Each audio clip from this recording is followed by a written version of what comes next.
क्या मुक्ति केवल पूजा पाठ से मिलती है या फिर सेवा, करुणा और त्याग ही सच्चा मोक्ष का मार्ग है? नमस्कार मित्रों, आज मैं आपके लिए लेकर आई हूँ मुंशी प्रेमचंद द्वारा लिखी गई एक ऐसी गहरी और विचारशील कहानी, मुक्ति का मार्ग।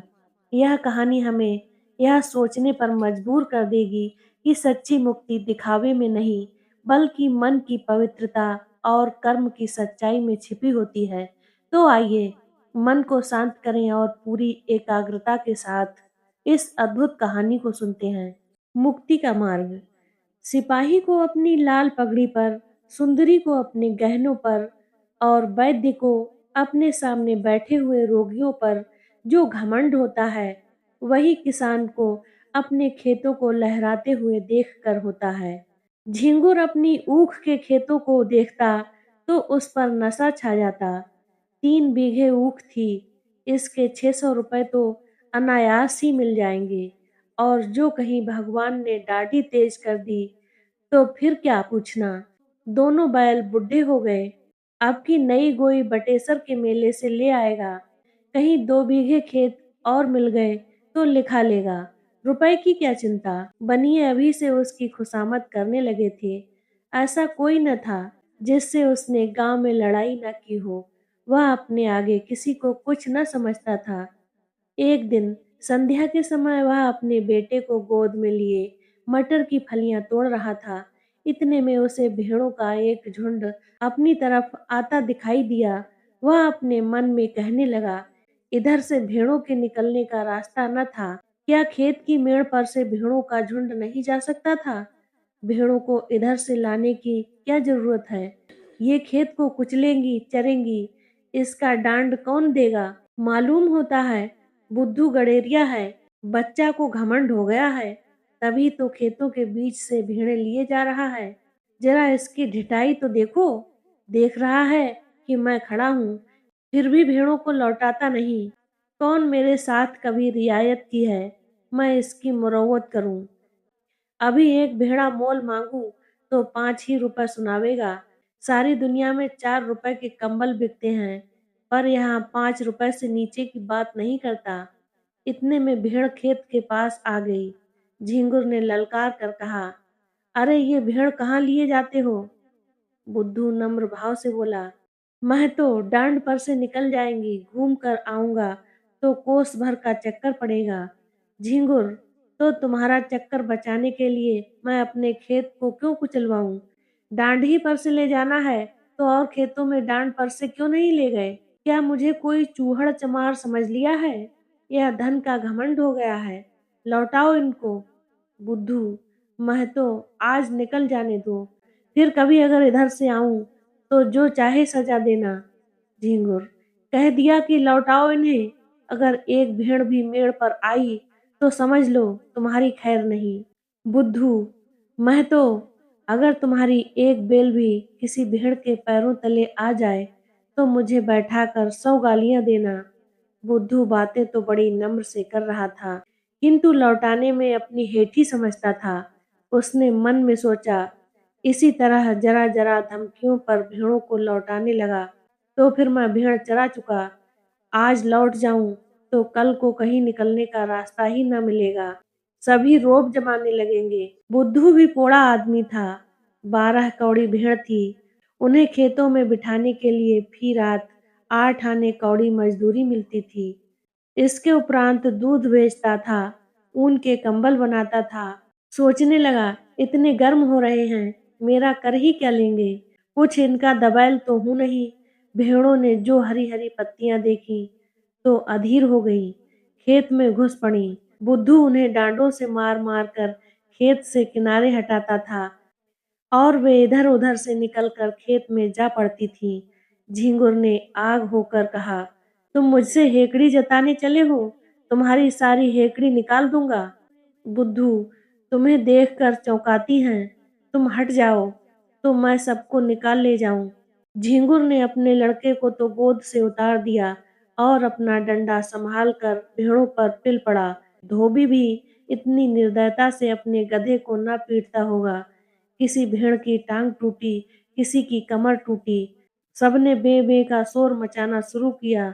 बुद्धू चुपचाप खड़ा अपनी सेना का विध्वंस अपनी आंखों से देखता रहा। वह न भेड़ों को हाँकता था, न झिंगुर से कुछ कहता था। 2 मिनट में झिंगुर ने इस सेना को अपने अमानुषिक पराक्रम से मार भगाया। मेष दल का संहार करके विजय गर्व से बोला, अब सीधे चले जाओ, फिर इधर से आने का नाम न लेना।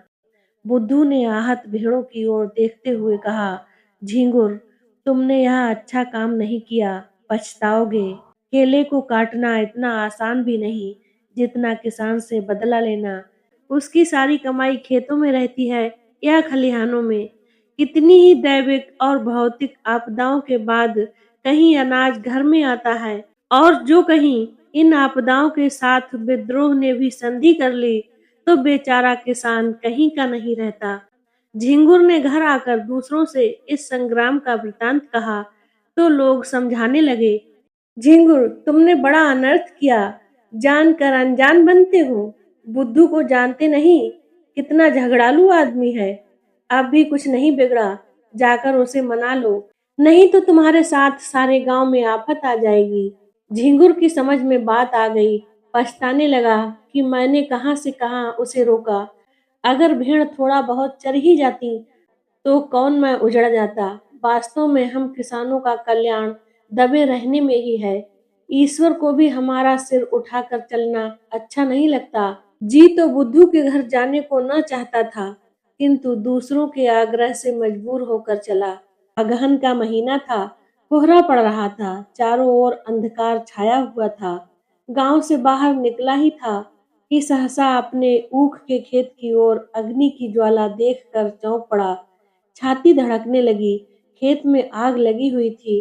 बेतहासा दौड़ा, मनाता जाता था कि मेरे खेत में न हो, पर ज्यों-ज्यों समीप पहुंचता जाता था, यह असामय भ्रम शांत होता जाता था। वह अनर्थ हो ही गया जिसके निवारण के लिए वह घर से चला था। हत्यारे ने आग लगा दी और मेरे पीछे सारे गांव को चौपट कर दिया। उसे ऐसा जान पड़ता था कि वह खेत आज बहुत समीप आ गया है, मानो बीच के परती खेतों का अस्तित्व ही नहीं रहा। अंत में जब वह खेत पर पहुंचा तो आग प्रचंड रूप धारण कर चुकी थी। झिंगुर ने हाय हाय मचाना शुरू कर दिया। गांव के लोग दौड़ पड़े और खेतों से अरहर के पौधे उखाड़कर आग को पीटने लगे। अग्नि मानव संग्राम का भीषण दृश्य उपस्थित हो गया। एक पहर तक हाहाकार मचा रहा। कभी एक प्रबल होता था, कभी दूसरा। अग्नि पक्ष के योद्धा मर मर कर जी उठते थे और द्विगुण शक्ति से रेणु उन्मत्त होकर शस्त्र गण प्रहार करने लगे थे। मानव पक्ष में जिस योद्धा की कीर्ति सबसे उज्जवल थी, वह बुद्धू था। बुद्धू कमर तक धोती चढ़ाए, प्राण हथेली पर लिए अग्नि राशि में कूद पड़ा था और शत्रुओं को परास्त करके बाल बाल बचकर निकल आता था। अंत में मानव दल की विजय हुई, किंतु ऐसी विजय कि जिस पर हार भी हंसती। गांव भर में ऊख जलकर भस्म हो गई और ऊख के साथ सारी अभिलाषाएं भी भस्म हो गईं। आग जिसने लगाई यह खुला हुआ भेद था, पर किसी को कहने का साहस न था। कोई सबूत नहीं, प्रमाणहीन तर्क का मूल्य ही क्या। झिंगुर को घर से निकलना मुश्किल हो गया। जिधर जाता ताने सुनने पड़ते। लोग प्रत्यक्ष कहते थे, यह आग तुमने लगवाई, तुम्ही ने हमारा सर्वनाश किया। तुम ही मारे घमंड के धरती पर पैर न रखते थे। आपके आप गए, अपने साथ गांव भर को डुबो दिया। बुद्धू को न छेड़ते तो आज क्यों यह दिन देखना पड़ता। झिंगुर को अपनी बर्बादी का इतना दुख न था जितना इन जली कटी बातों का। दिन भर घर में बैठा रहता। पूस का महीना आया, जहां सारी रात कोल्हू चला करते थे। गुड़ की सुगंध उड़ती रहती थी, भट्टियां जलती रहती थी और लोग भट्टियों के सामने बैठकर हुक्का पिया करते थे। वहां सन्नाटा छाया हुआ था। ठंड के मारे लोग सांझ से ही किवाड़े बंद करके पड़ रहते और झिंगुर को कोसते। माघ और भी कष्टदायक था। ऊख केवल धनदाता ही नहीं, किसानों का जीवन दाता भी है। उसी के सहारे किसानों का जाड़ा कटता है। गर्म रस पीते हैं, ऊख की पत्तियां तापते हैं, उसके अगौड़े पशुओं को खिलाते हैं। गांव के सारे कुत्ते जो रात को भट्टियों की राख में सोया करते थे, ठंड से मर गए। कितने ही जानवर चारे के अभाव से चल बसे। शीत का प्रकोप हुआ और सारा गांव खांसी बुखार में ग्रस्त हो गया। और यह सारी विपत्ति झिंगुर की करनी थी, अभागे हत्यारे झिंगुर की। झिंगुर ने सोचते सोचते निश्चय किया कि बुद्धू की दशा भी अपनी सी ही बनाऊंगा। उसके कारण मेरा सर्वनाश हो गया और वो चैन की बंसी बजा रहा है। मैं भी उसका सर्वनाश करूंगा। जिस दिन इस घातक कलह का बीजोरोपण हुआ, उसी दिन से बुद्धू ने इधर आना छोड़ दिया था। झिंगुर ने उससे रफ्त जब्त बढ़ाना शुरू किया। वह बुद्धू को दिखाना चाहता था कि तुम्हारे ऊपर मुझे बिल्कुल संदेह नहीं है। एक दिन कंबल लेने के बहाने गया, फिर दूध लेने के बहाने गया। बुद्धू उसका खूब आदर सत्कार करता। चिलम तो आदमी दुश्मन को भी पिला देता है, वह उसे बिना दूध और शरबत के पिलाए न आने देता। झिंगुर आजकल एक सन लपेटने वाली कल में मजदूरी करने जाया करता था। बहुधा कई कई दिनों की मजदूरी इकट्ठी मिलती थी। बुद्धू की ही तत्परता से झिंगुर का रोजाना खर्च चलता था। अतएव झिंगुर ने खूब रफ्त जब्त बढ़ा लिया। एक दिन बुद्धू ने पूछा, क्यों झिंगुर, अगर अपनी ऊख जलाने वाले को पा जाओ तो क्या करोगे? सच कहना, झिंगुर ने गंभीर भाव से कहा।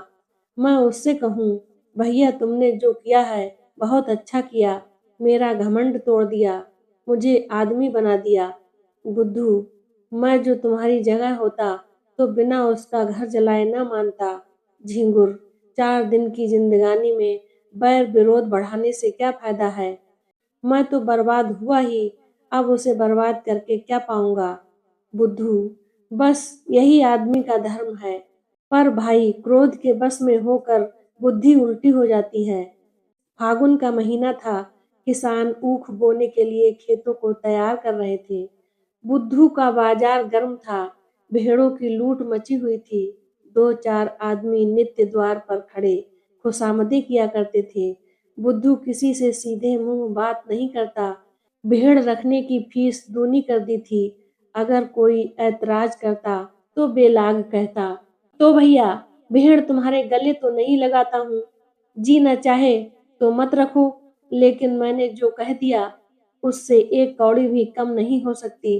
गरज थी, लोग इस रुखाई पर भी उसे घेरे ही रहते, मानो पंडे किसी यात्री के पीछे हों।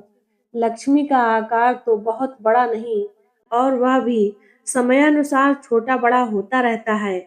यहाँ तक कि कभी वह अपना विराट आकार समेट कर उसे कागज के चंद अक्षरों में छिपा लेती है।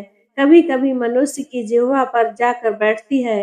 आकार का लोप हो जाता है, किंतु उनके रहने को बहुत स्थान की जरूरत होती है। वह आई और घर बढ़ने लगा। छोटे घर में उनसे नहीं रहा जाता। बुद्धू का घर भी बढ़ने लगा। द्वार पर बरामदा डाला गया। 2 की जगह 6 कोठरियां बनवाई गईं।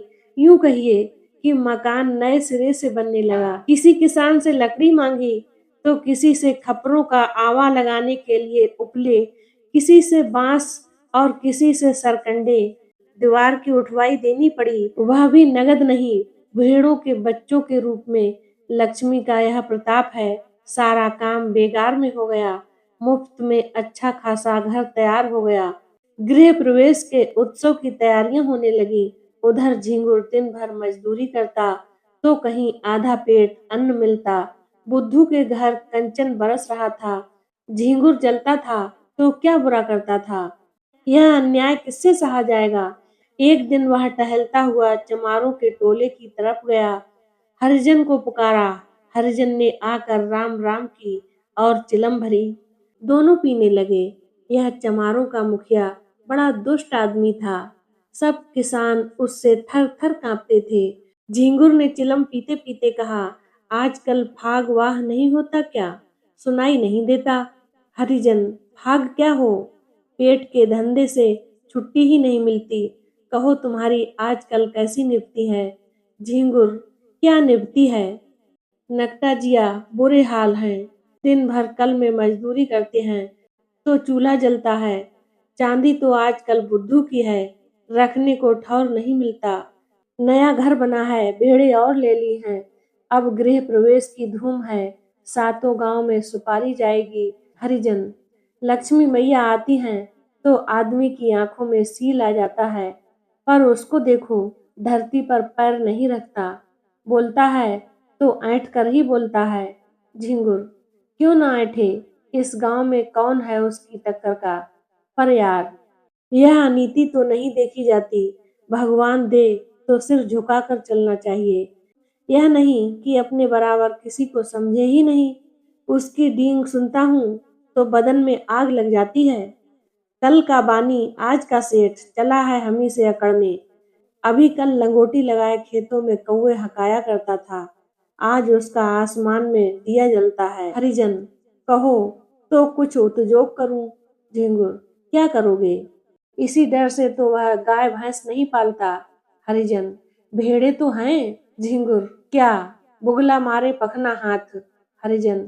फिर तुम ही सोचो। झिंगुर। ऐसी जुगत निकालो कि फिर पनपने न पावे।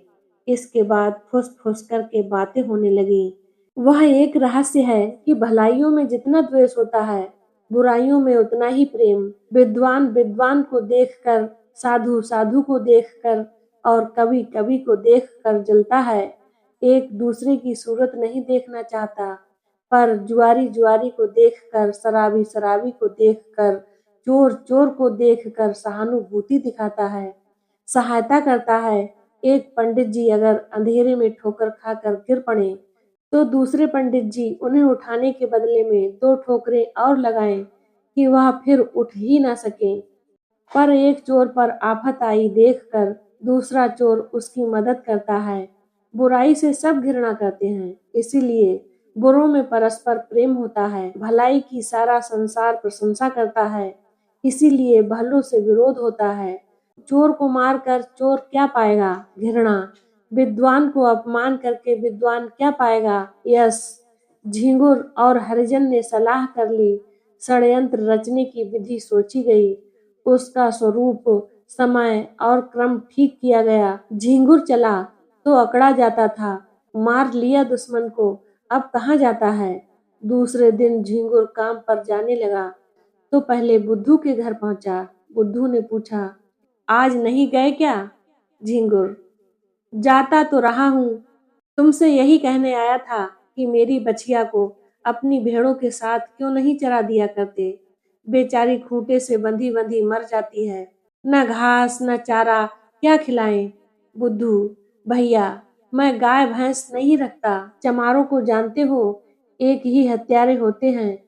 इसी हरिजन ने मेरी दो गौएं मार डाली, न जाने क्या खिला देता है।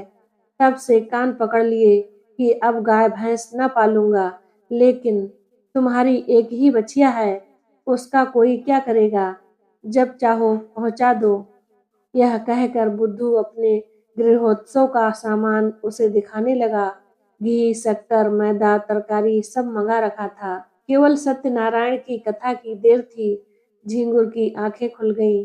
ऐसी तैयारी न उसने स्वयं कभी की थी और न किसी को करते देखी थी। मजदूरी करके घर लौटा तो सबसे पहला काम जो उसने किया वह अपनी बछिया को बुद्धू के घर पहुंचाना था। उसी रात को बुद्धू के यहाँ सत्यनारायण की कथा हुई, ब्रह्म भोज भी किया गया। सारी रात विप्रों का आगत स्वागत करते गुजरी। भेड़ों के झुंड में जाने का अवकाश ही न मिला। प्रातः काल भोजन करके उठा ही था, क्योंकि रात का भोजन सवेरे मिला कि एक आदमी ने आकर खबर दी, बुद्धू तुम यहाँ बैठे हो, बुद्धू तुम यहाँ बैठे हो, उधर भेड़ों में बछिया मरी पड़ी है। भले आदमी उसकी पगहिया भी नहीं खोली। बुद्धू ने सुना और मानो ठोकर लग गई। झिंगुर भी भोजन करके वहीं बैठा था। बोला, हाय हाय मेरी बछिया, चलो जरा देख लूं। मैंने तो पगहिया नहीं लगाई थी, उसे भेड़ों में पहुंचाकर अपने घर चला गया। तुमने यह पगहिया कब लगा दी। बुद्धू, भगवान जाने, जो मैंने उसकी पगहिया देखी भी हो, मैं तो तब से भेड़ों में गया ही नहीं। झिंगुर, जाते ना तो पगहिया कौन लगा देता। गए होगे, याद ना आती होगी। एक ब्राह्मण, मरी तो भेड़ों में ही न, दुनिया तो यही कहेगी कि बुद्धू की असावधानी से उसकी मृत्यु हुई, पगैया किसी की हो। हरिजन, मैंने कल सांझ को इन्हें भेड़ों में बछिया को बांधते देखा था। बुद्धू, मुझे? हरिजन, तुम ही लाठी कंधे पर रखे बछिया को बांध रहे थे। बुद्धू, बड़ा सच्चा है तू, तूने मुझे बछिया को बांधते देखा था। हरिजन, तो मुझ पर काहे बिगड़ते हो भाई, तुमने नहीं बांधी तो नहीं सही। ब्राह्मण, इसका निश्चय करना होगा, गो हत्या का प्रायश्चित करना पड़ेगा। कुछ हंसी ठट्ठा है। झिंगुर, महाराज, कुछ जानबूझकर तो बांधी नहीं। ब्राह्मण, इससे क्या होता है, हत्या इसी तरह लगती है, कोई गऊ को मारने नहीं जाता। झिंगुर, हाँ, गऊओं का खोलना बांधना है तो जोखिम का काम। ब्राह्मण, शास्त्रों में इसे महापाप कहा गया है, गऊ की हत्या ब्राह्मण की हत्या से कम नहीं। झिंगुर, हाँ, फिर गऊ तो गऊ ठहरी, इसी से ना इनका मान होता है, जो माता सो गऊ। लेकिन महाराज, चूक हो गई, कुछ ऐसा कीजिए कि थोड़े में बेचारा निपट जाए। बुद्धू खड़ा सुन रहा था कि अनायास मेरे सिर हत्या मढ़ी जा रही है। झिंगुर की कूटनीति भी समझ आ रही थी। मैं लाख कहूँ मैंने बछिया नहीं बांधी, मानेगा कौन? लोग यही कहेंगे कि प्रायश्चित से बचने के लिए ऐसा कह रहा है। ब्राह्मण देवता का भी उसका प्रायश्चित कराने में कल्याण होता था। भला ऐसे अवसर पर कब चूकने वाले थे। हल यह हुआ कि बुद्धू को हत्या लग गई। ब्राह्मण भी उससे जले हुए थे। कसर निकालने की घात मिली। 3 मास की भिक्षा दंड दिया। फिर 7 तीर्थ स्थानों की यात्रा, उस पर 500 विप्रों का भोजन और 5 गऊओं का दान। बुद्धू ने सुना तो बधिया बैठ गई, रोने लगा। तो दंड घटाकर 2 मास कर दिया। इसके सिवा कोई रियायत नहीं हो सकती, न कहीं अपील न कहीं फरियाद। बेचारे को यह दंड स्वीकार करना पड़ा। बुद्धू ने भेड़ें ईश्वर को सौंपी। लड़के छोटे थे, स्त्री अकेली क्या क्या करती। गरीब जाकर द्वारों पर खड़ा होता और मुंह छिपाए हुए कहता, गाय की बाछी दिया बनवास। भिक्षा तो मिल जाती, किंतु भिक्षा के साथ 2-4 कठोर अपमानजनक शब्द भी सुनने पड़ते। दिन को जो कुछ पाता वही शाम को किसी पेड़ के नीचे बनाकर खा लेता और वहीं पड़े रहता। कष्ट की तो उसे परवाह न थी। भेड़ों के साथ दिन भर चलता ही था, पेड़ के नीचे सोता ही था। भोजन भी इससे कुछ ही अच्छा मिलता था, पर लज्जा थी तो भिक्षा मांगने की। विशेष करके जब कोई कर्कशा यह व्यंग कर देती थी कि रोटी कमाने का अच्छा ढंग निकाला है, तो उसे हार्दिक वेदना होती थी। पर करे क्या। 2 महीने के बाद वह घर लौटा। बाल बढ़े हुए थे, दुर्बल इतना मानो 60 वर्ष का बूढ़ा हो। तीर्थ यात्रा के लिए रुपयों का प्रबंध करना था। गडरियों को कौन महाजन कर्ज दे। भेड़ों का भरोसा क्या, कभी कभी रोग फैलता है तो रात भर में दल का दल साफ हो जाता है। उस पर जेठ का महीना, जब भेड़ों से कोई आमदनी होने की आशा नहीं। एक तेली राजी भी हुआ तो 2 रुपए ब्याज पर 8 महीने में ब्याज मूल के बराबर हो जाएगा। यहाँ कर्ज लेने की हिम्मत न पड़ी। इधर 2 महीने में कितनी ही भेड़ें चोरी चली गई थी। लड़के चराने ले जाते थे। दूसरे गांव वाले चुपके से एक भेड़ किसी खेत या घर में छिपा लेते और पीछे मार कर खा जाते। लड़के बेचारे एक तो पकड़ न सके और जो देख भी लेते तो लड़े क्यों कर। सारा गांव एक हो जाता था।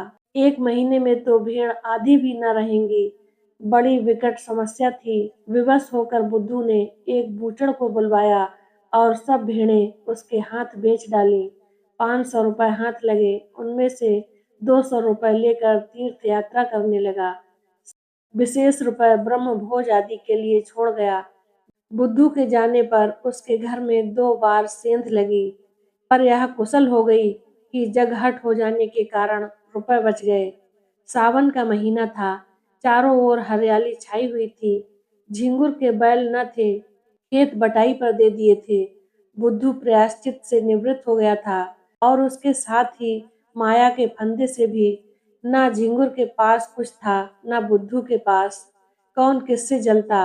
और किस लिए जलता। सन की कल बंद हो जाने के कारण झिंगुर अब बेलदारी का काम करता था। शहर में एक विशाल धर्मशाला बन रही थी। हजारों मजदूर काम कर रहे थे। झिंगुर भी उन्हीं में था। 7वें दिन मजदूरी के पैसे लेकर घर आता था और रात भर रहकर सवेरे फिर चला जाता था। बुद्धू भी मजदूरी की होट में यहीं पहुंचा। जमादार ने देखा, दुर्बल आदमी है, कठिन काम तो इससे ना हो सकेगा। कारीगरों को गारा देने के लिए रख लिया। बुद्धू सिर पर तसला रखे गारा लेने गया तो झिंगुर को देखा। राम राम हुई। झिंगुर ने गारा भर दिया। बुद्धू उठा लाया। दिन भर दोनों चुपचाप अपना अपना काम करते रहे। संध्या समय झिंगुर ने पूछा, कुछ बनवाओगे ना? बुद्धू, नहीं तो खाऊंगा क्या? झिंगुर, मैं तो 1 जून चबैना कर लेता हूँ, इस जून सत्तू पर काट देता हूँ, कौन झंझट करे। बुद्धू, इधर उधर लकड़ियां पड़ी हुई हैं, बटोर लाओ। आटा मैं घर से लेता आया हूँ, घर ही पिसवा दिया था, यहाँ तो बड़ा महंगा मिलता है। इसी पत्थर की चट्टान पर आटा गूंथ लेता हूँ। तुम तो मेरा बनाया खाओगे नहीं, इसीलिए तुम ही रोटियां सेको, मैं बना दूंगा। झिंगुर, तवा भी तो नहीं है। बुद्धू, तवे बहुत हैं, यहीं गारे का तसला मांज लेता हूँ। आग जली, आटा गूंथा गया। झिंगुर ने कच्ची पक्की रोटियां बनाई। बुद्धू पानी लाया। दोनों ने लाल मिर्च और नमक से रोटियां खाईं। फिर चिलम भरी गई। दोनों आदमी पत्थर की शिलाओं पर लेटे और चिलम पीने लगे। बुद्धू ने कहा, तुम्हारी ऊख में आग मैंने लगाई थी। झिंगुर ने विनोद के भाव से कहा, जानता हूँ। थोड़ी देर बाद झिंगुर बोला, बछिया मैंने ही बांधी थी और हरिजन ने उसे कुछ खिला दिया था। बुद्धू ने वैसे ही भाव से कहा, जानता हूँ। फिर दोनों सो गए। मुक्ति बाहर नहीं मिलती, वह भीतर जन्म लेती है। मित्रों, मुक्ति का मार्ग हमें यही सिखाती है कि जब अहंकार मिटता है तभी आत्मा मुक्त होती है। यह कहानी हमारे जीवन के लिए एक मौन संदेश छोड़ जाती है कि सच्चा धर्म दया, सेवा और मानवता में है। अगर यह कहानी आपके मन को छू गई हो तो इसे अपने विचारों में जगह दीजिए। वीडियो पसंद आया हो तो चैनल को सब्सक्राइब करें, बेल आइकन दबाएं और इस कहानी को उन लोगों तक जरूर पहुंचाएं जिन्हें आज भी मुक्ति की तलाश है। धन्यवाद। फिर मिलेंगे एक नई कहानी के साथ।